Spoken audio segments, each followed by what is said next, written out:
Friends, it's a joy every year to be able to be with Becky and Nathan. I love worshiping with them, and it's a lot of fun. Except when we're all stressed, and then it becomes less fun. But we're back, okay? March 23rd, 1956 was an average day. It was a Friday, 4 days before Passover. Pakistan proclaimed itself as an Islamic republic. The Sudan became an independent country. Winston Churchill was on the cover of Life magazine.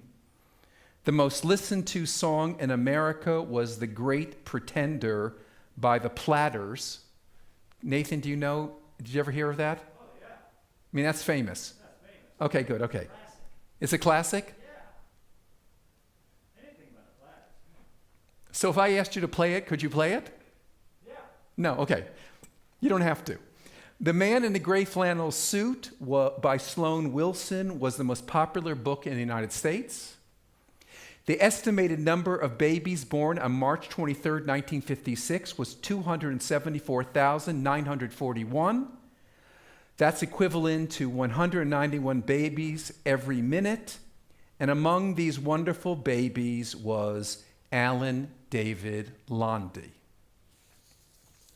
I was born in March in the afternoon in Leonard Hospital in Troy, New York. Delivered by Dr. Sidney Lewis, a family friend. I was 8.6 pounds, and my parents thought that the Messiah had been born. Just kidding. On March 23, 2021, I turned 65. It was a very pleasant day. What did I do? I gave blood. That is my custom. A celebration of my life through the extension of the other person's life seems appropriate. I had no birthday cake. It's too many carbs. I ate some vegetarian Chinese food. It did not go down that well. And my wonderful daughter arranged a Zoom call where my brother and sister-in-law, my son Noam, my daughter, my cousins wished me well. And most importantly, I signed up for Medicare Part A. And I know some of you who are this Generation X or Y or Z are saying to yourselves, that's a long way off.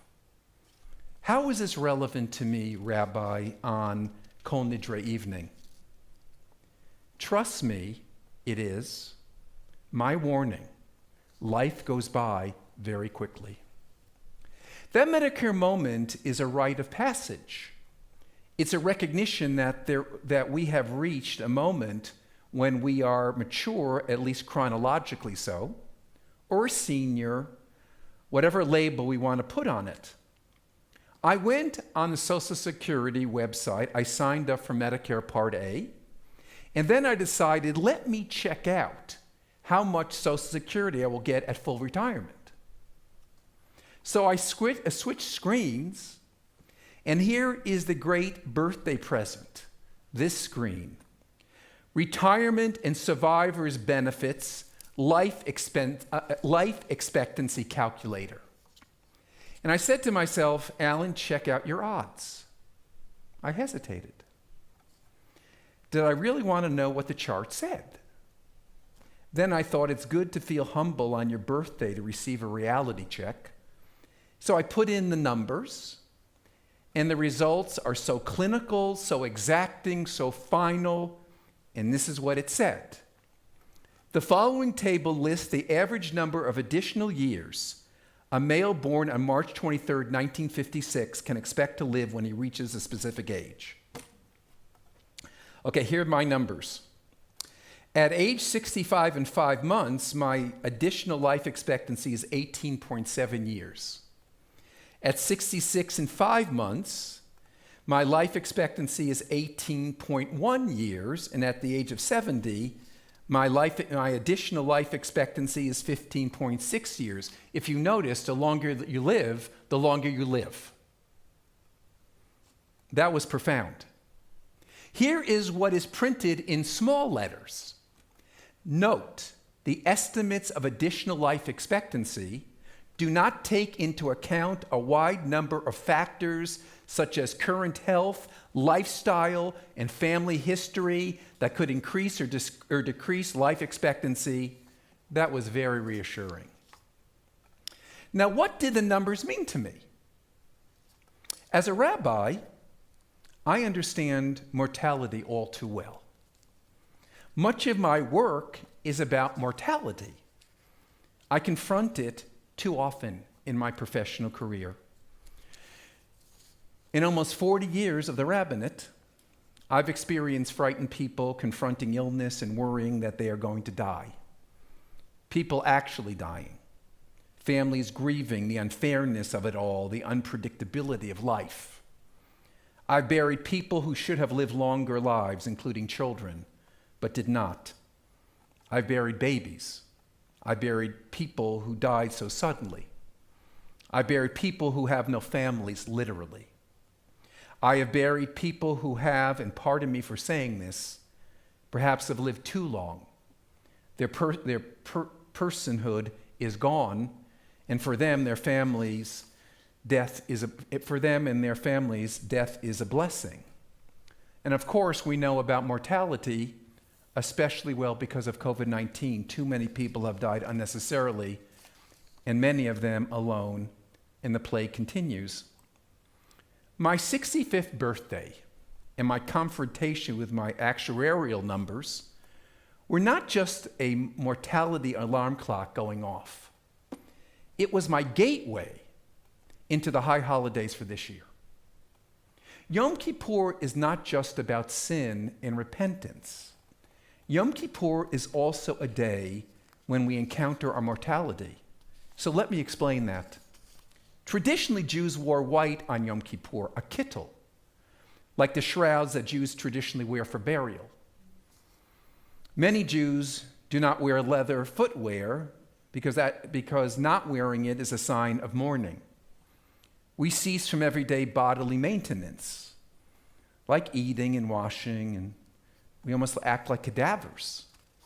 In the afternoon, we recite the martyrology, remembering the martyrs of our people who died because they were Jews, and recite Yizkor, we remember the departed who are eternally part of us. This day is constructed so that we cannot escape our mortality. And this is the power of Unatana Tokef that we're going to hear tomorrow. On Rosh Hashanah, it is inscribed. On Yom Kippur, it is sealed.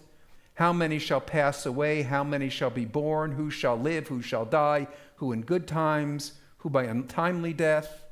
You get the message. Becky and Nathan presented so beautifully in Hebrew, and their rendition softens it intensely. But when we recite Unatana Tokef, it's filled graphically with these images about death.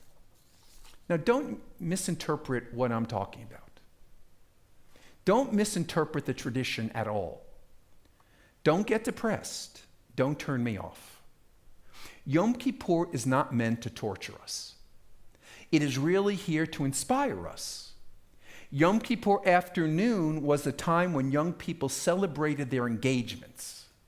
Yom Kippur seeks to make our own death real to us for a positive purpose. As it is stated so beautifully in Psalm 90, teach us therefore so to number our days that we may attain a heart of wisdom. Turn to us, O God. Here is how it speaks to me. Live your life the best you can. Don't squander a moment. Live with uncertainty. You have no other choice. Now, friends, the most common question asked of me in my rabbinate is not whether a chicken is kosher. It is, what do we Jews believe about the afterlife? What happens to us when we die? I have no idea.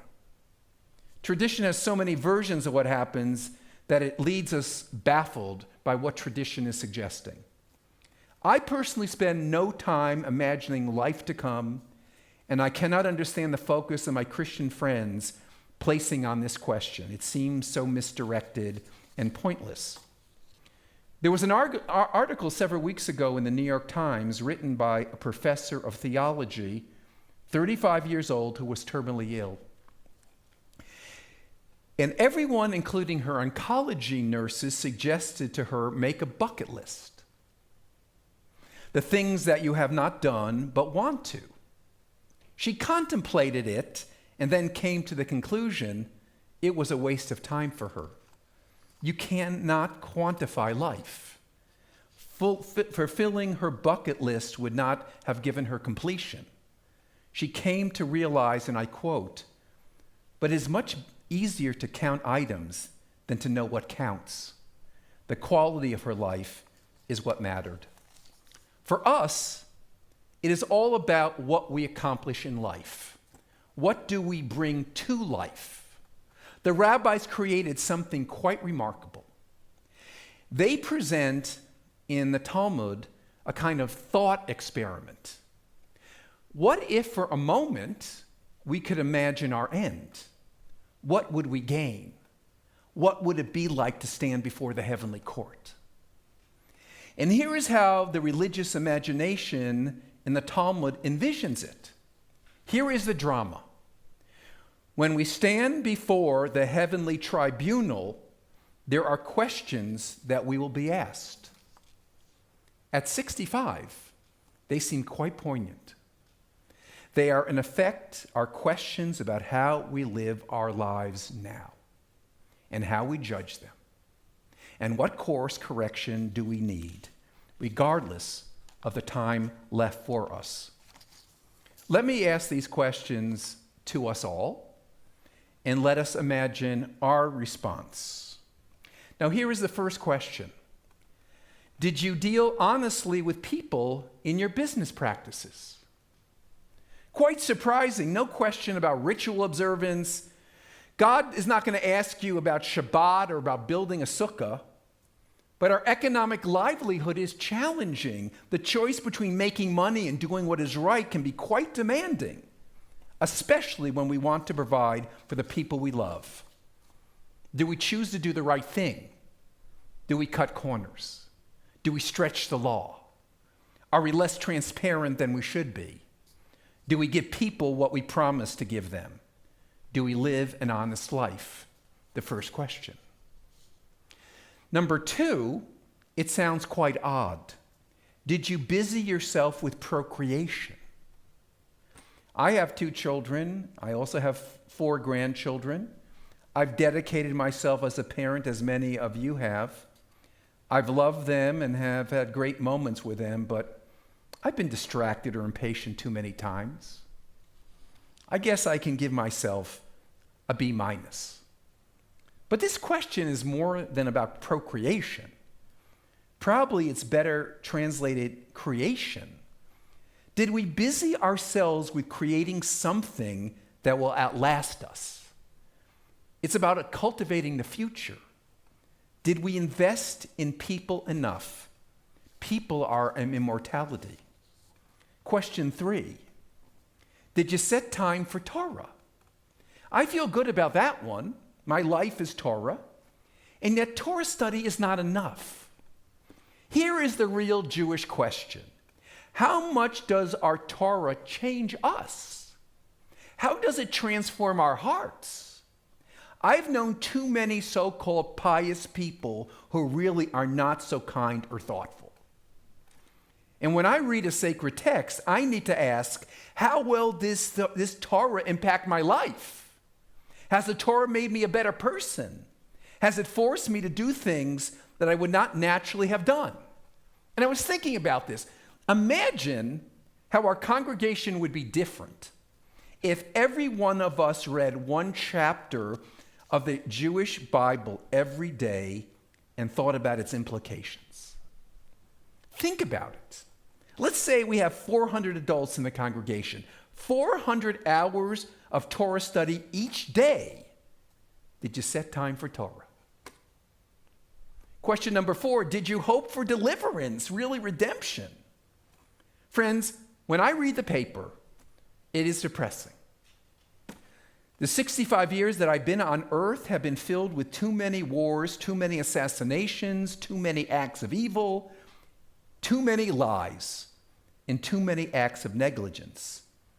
has also been filled with disappointments and self-afflicted wounds. But Judaism says you're not allowed to give up hope. We are the forward lookers.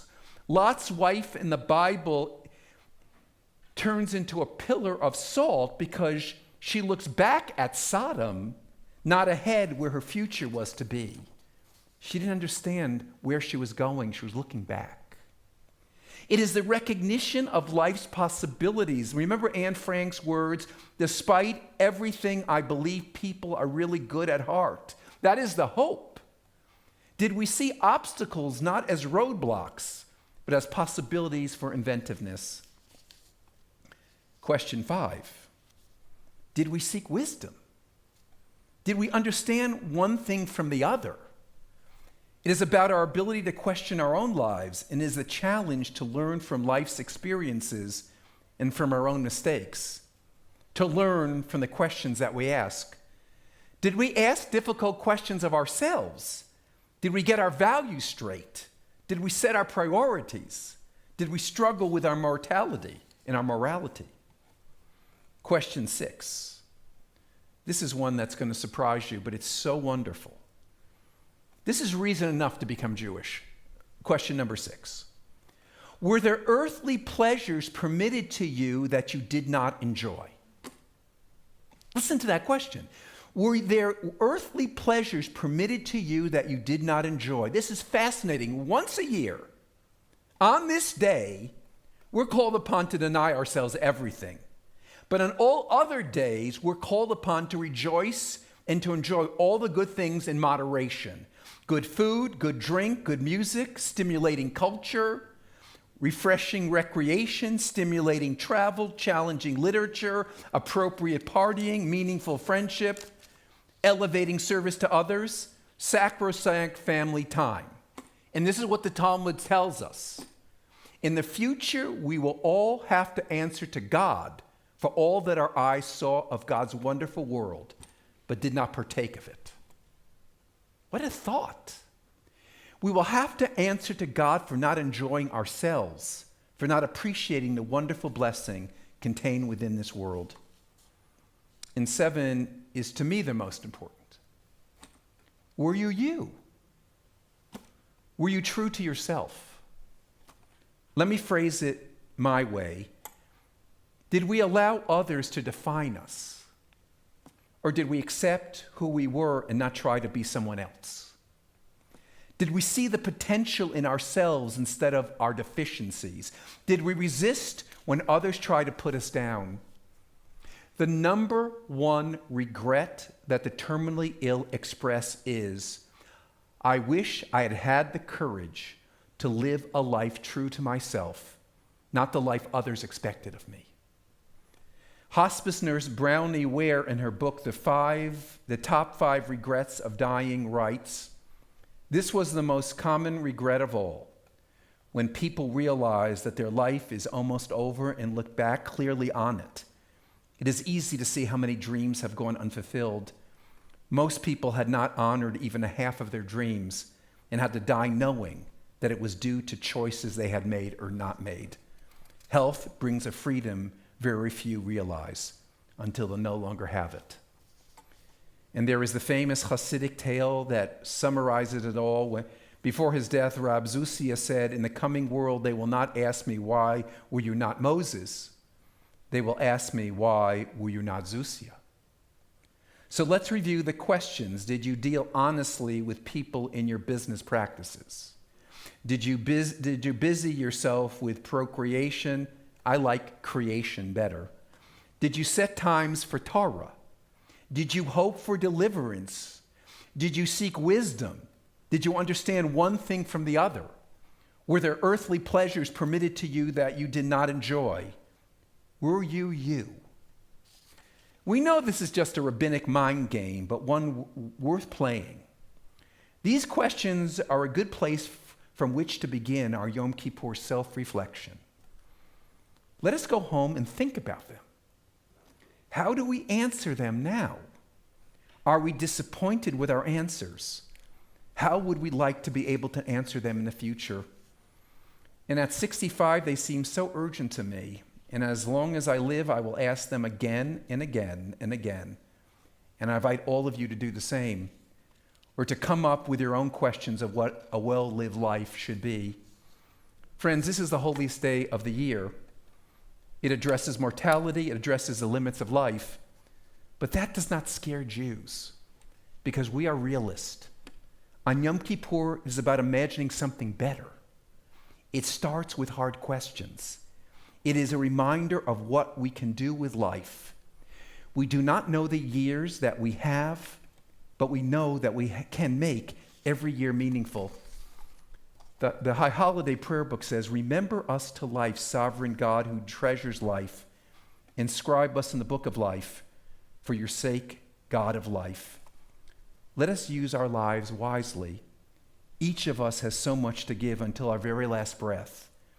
We cannot do all the good that the world needs, but the world needs all the good that we can do. May our questions and our answers and our honesty make us worthy of being inscribed in the book of the living. And let us say, Amen.